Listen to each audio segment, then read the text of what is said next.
Hello bachcho, let's start this question. So the question says the photoelectrons emitted from a metal surface. The first option is here are all at rest. B option says have the same kinetic energy, and the option C say have the same momentum, and option D says have speeds varying from 0 up to a certain maximum value. तो इस question का जो आपका की concept है, ये question आपका लिया गया है। इस क्वेश्चन का जो आपका की कॉन्सेप्ट है, ये क्वेश्चन आपका फोटो इलेक्ट्रिक इफेक्ट से रिलेटेड है। इसका जो आपका की कॉन्सेप्ट है, ये है photo electric effect. Photo electric effect तो फोटो इलेक्ट्रिक इफेक्ट आपका एक फिनोमिना है। इसमें क्या होता है, किसी भी मेटल सरफेसेस पे अगर आपके पास कोई मेटल सरफेस है, नॉन मेटेलिक सरफेस भी हो सकती है, लेकिन मेटेलिक सरफेस में इलेक्ट्रॉन को इजेक्ट करना थोड़ा इजी रहता है, इसलिए हम यहाँ पर मेटेलिक सरफेसेस लेते हैं। तो लेट अस कंसीडर ये आपके पास कोई मेटेलिक सरफेसेस है, कोई भी मेटेलिक सरफेसेस है। जैसे कि मान लिया इसको हमें लिथियम की सरफेस एज्यूम कर रहा हूँ, लिथियम जिसका वर्क फंक्शन आपको 2.3 इलेक्ट्रॉन वोल्ट के आसपास होता है। ये आपकी प्योरली सब्जेक्टिव वैल्यूज हैं और आपको याद भी नहीं करनी है। इन वैल्यूज, ये कोई वैल्यूज आपको क्वेश्चंस में गिवन होंगी। तो जैसे ही अगर कोई भी मेटेलिक सरफेसेस पर कोई भी लाइट रे इंसिडेंट होती है, कोई भी इलेक्ट्रोमैग्नेटिक वेव या फिर रेडिएशन इंसिडेंट होता है, तो इस जो आपका मेटेलिक सरफेस है, इसके पास बहुत सारे इलेक्ट्रॉन्स होते हैं। इसमें बहुत सारे एटम्स होंगे और एटम्स के अंदर बहुत सारे इलेक्ट्रॉन्स होते हैं। तो कुछ इलेक्ट्रॉन्स आपके मेटल सरफेस के यहीं पर होते हैं, तो आउटर सरफेस पर ही होते हैं। उन इलेक्ट्रॉन्स को इजेक्ट करना थोड़ा सा इजी रहता है, और कुछ इलेक्ट्रॉन्स आपके मेटलिक सरफेस के अंदर होते हैं जिनको इजेक्ट करना थोड़ा सा हार्ड होता है। तो जैसे ही आपके पास कोई इलेक्ट्रोमैग्नेटिक रेडिएशन या फिर लाइट इंसिडेंट होती है, उसके पास कुछ एनर्जी होती है। तो लेट्स उसकी एनर्जी को मैं E is equal to H into F से डिनोट कर रहा हूँ। H is your Planck's constant and F is called your frequency. तो E is equal to energy is equal to h into f, and it can also be written as hc by lambda, जहां पर frequency को हमने c by lambda से denote किया है। तो ये आपका एनर्जी है किसी एक सिंगल फोटोन की, रेडिएशन की एनर्जी है। तो अगर आपके पास कोई मेटल, कोई आपकी रेडिएशन फॉल करता है किसी मेटल पर, तो उससे क्या होता है, इलेक्ट्रॉन्स आपका इजेक्ट होता है। तो minimum energy required by free electrons, तो जो मिनिमम एनर्जी होती है फ्री इलेक्ट्रॉन्स को चाहिए होती है, वो come out from the metallic surfaces against the attractive force of metal. इस इलेक्ट्रॉन्स में क्या होता है, बहुत सारे क्या होते हैं, अट्रैक्टिव फोर्सेस लगते हैं। तो ये अट्रैक्टिव फोर्सेस को अगेंस्ट जो हमें वर्क करना पड़ता है, उसको हम इसका वर्क फंक्शन बोलते हैं। वर्क फंक्शन आपको डिफाइन किया जाता है।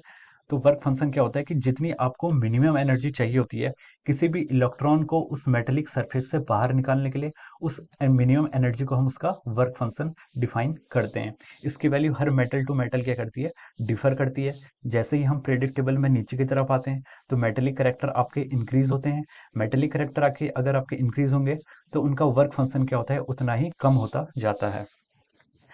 तो अब जैसे आपके यहाँ पर एनर्जी कुछ इंसिडेंट हुई, मान लीजिए ये मैं जो आपको इंसिडेंट रेडिएशन है, इसकी एनर्जी मान लीजिए मैं एज्यूम कर रहा हूँ ये आपकी 10 इलेक्ट्रॉन वोल्ट है। तो जो इलेक्ट्रॉन बिल्कुल आउटर सरफेस पर होगा, इस पर अगर आपकी 10 इलेक्ट्रॉन वोल्ट की एनर्जी इंसिडेंट होती है, तो 2.3 इलेक्ट्रॉन वोल्ट की एनर्जी जो उसका वर्क फंक्शन है, वो तो सिर्फ इस इलेक्ट्रॉन को इसके आउटसाइड निकालने में ही यूज हो जाएगी। तो जितनी एनर्जी है वो 2.3 इलेक्ट्रॉन वोल्ट, वो एनर्जी सिर्फ इस इलेक्ट्रॉन को इसके मेटेलिक सरफेस से या फिर इसको फ्री इलेक्ट्रॉन करने के लिए यूज हो जाएगी। और बाकी जो आपकी रिमेनिंग एनर्जी बचती है, वो काइनेटिक एनर्जी की फॉर्म में आपकी कन्वर्ट होगी।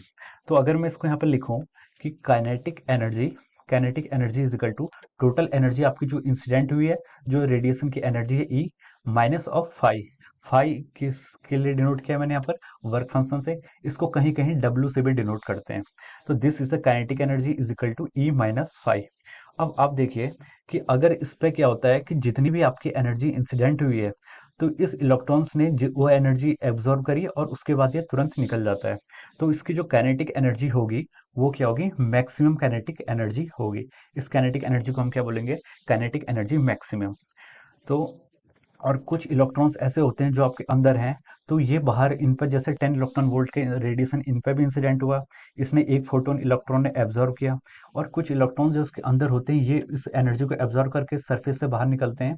उसके बाद ये किसी दूसरे इलेक्ट्रॉन से या फिर किसी क्रिस्टल के अंदर बहुत सारी चीजें होती हैं, एटम्स होती है, उससे टकराएंगे। और उससे टकराने के बाद इनका क्या होता है, कुछ एनर्जी इनकी लॉस्ट हो जाती है। तो मान लीजिए जो ये वाला इलेक्ट्रॉन है, ये पहले ये इसने इससे कॉलिजन किया, उसके बाद इसका एक और कॉलिजन हुआ, फिर इसने एक और कॉलिजन किया, उसके बाद ये आपका क्या आ रहा है, आउटसाइड जा रहा है। तो यहाँ पर हम देखेंगे कि जैसे कि एक कॉलिजन से इसके यहाँ पर कुछ एनर्जी लॉस्ट हुई है, मान लीजिए 1 इलेक्ट्रॉन वोल्ट इसने यहाँ पर एनर्जी लॉस्ट की है, उसके बाद फिर यहाँ से 1 इलेक्ट्रॉन वोल्ट लॉस्ट हुई है, फिर यहाँ से हमने 2, 1 एंड 1, ये आपके टोटल एनर्जी लॉस्ट हो रही है। तो अब हम देख सकते हैं कि टोटल एनर्जी इस पर कितनी इंसिडेंट हुई थी, 10 इलेक्ट्रॉन वोल्ट।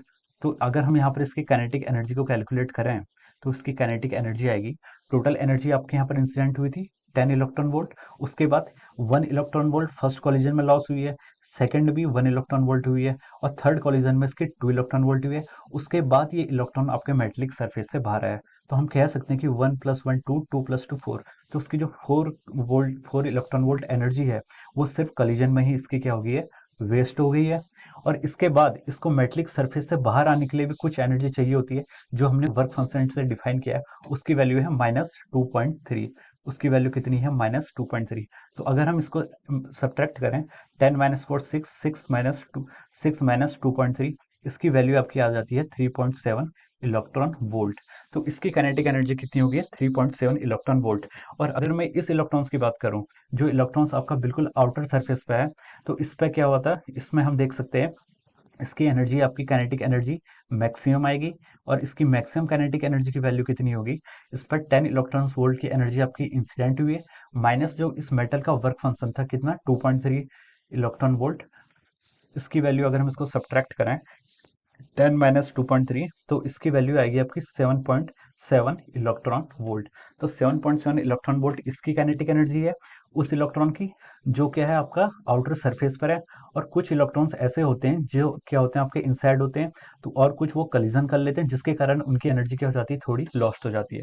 तो हम यहाँ पर से देख सकते हैं कि काइनेटिक एनर्जी कांस्टेंट नहीं है, काइनेटिक एनर्जी क्या वेरी कर रही है। सबसे मैक्सिमम काइनेटिक एनर्जी किसकी होगी, मैक्सिमम काइनेटिक एनर्जी उस फोटो इलेक्ट्रॉन्स की होगी जो इलेक्ट्रॉन्स आपके बिल्कुल सरफेस पे हैं, उनकी काइनेटिक एनर्जी मैक्सिमम होगी। और जो आपके इनसाइड हैं, वो कुछ कॉलिजन्स कर सकते हैं या फिर कुछ अलग पैरामीटर्स हो सकते हैं, जिसके कारण इनकी कुछ एनर्जी वेस्ट हो जाती है या फिर एनर्जी लॉस हो जाती है। तो काइनेटिक एनर्जी आपकी चेंज होती रहती है। तो हम यहाँ पर से इन दोनों रिजल्ट को जनरलाइज करके ये लिख सकते हैं कि काइनेटिक एनर्जी का जो फॉर्मूला है, इज लेस देन और equal to E minus of your five. और इसकी जो मिनिमम वैल्यू होगी काइनेटिक एनर्जी कभी भी नेगेटिव नहीं हो सकती है, वो जीरो से स्टार्ट होगी। तो ये आपका इन जनरल एक रिजल्ट बन गया है, दिस इज योर रिजल्ट। और हम इसको कह सकते हैं कि काइनेटिक एनर्जी 0 से E - 5 के इक्विवेलेंट होती है। अब यहाँ पर लेस देन का मतलब क्या है, लेस देन का मतलब कि सब काइनेटिक एनर्जी उसके लिए है जिसमें हम कहते हैं कि इलेक्ट्रॉन्स क्या करता है, कॉलिजन्स करता है।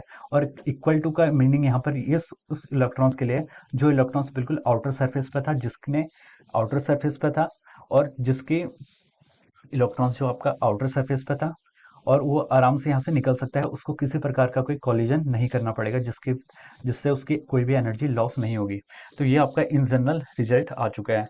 काइनेटिक एनर्जी क्या है, 0 से ग्रेटर है, और it should be less than और इक्वल टू E - 5।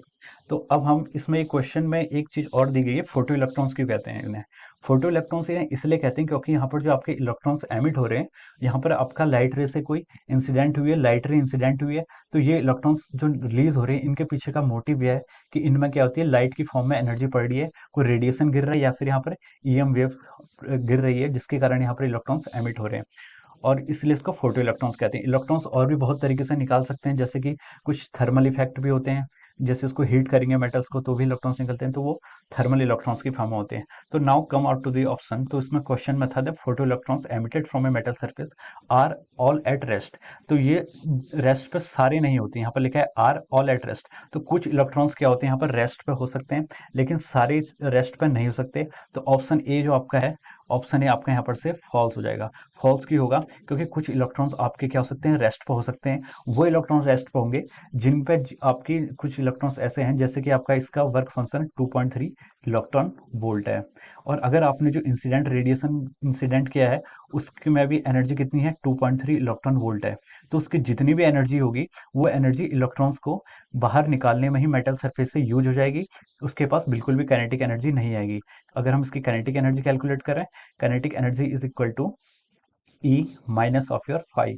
तो 2.3 इलेक्ट्रॉन वोल्ट की हमने एनर्जी इंसिडेंट की है, और आपकी 2.3 इलेक्ट्रॉन वोल्ट क्या है, उसका वर्क फंक्शन भी है, तो इसकी काइनेटिक एनर्जी जीरो हो जाएगी। तो कुछ इलेक्ट्रॉन के साथ ऐसा हो सकता है, but are all at rest ये पॉसिबल नहीं है।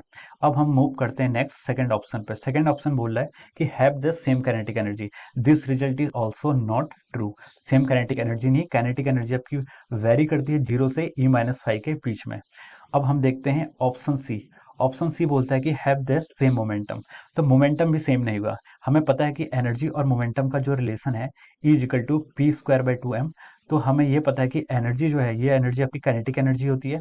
तो ये एनर्जी अगर आपकी वेरी कर रही है, तो 2 इंटू मास, ये भी आपका कांस्टेंट क्वांटिटी है, तो ऑब्वियसली मोमेंटम भी आपका क्या करेगा, वेरी करेगा। तो मोमेंटम भी सेम नहीं होगा। तो ये ऑप्शन भी आपका रॉन्ग है। अब next move to the D option. D option में लिखा हुआ है कि have speeds varying from 0 up to a certain maximum value. ये ऑप्शन आपका करेक्ट है। ये ऑप्शन आपका करेक्ट है। ऑप्शन करेक्ट इसलिए है क्योंकि ये हम प्रूव कर चुके हैं कि इसकी काइनेटिक एनर्जी 0 से और मैक्सिमम सर्टेन मैक्सिमम वैल्यू जो बोला है वो आपकी E-5 के इक्वल होगी। I hope you all understood these questions very well, and thank you so much. Hope you understand it.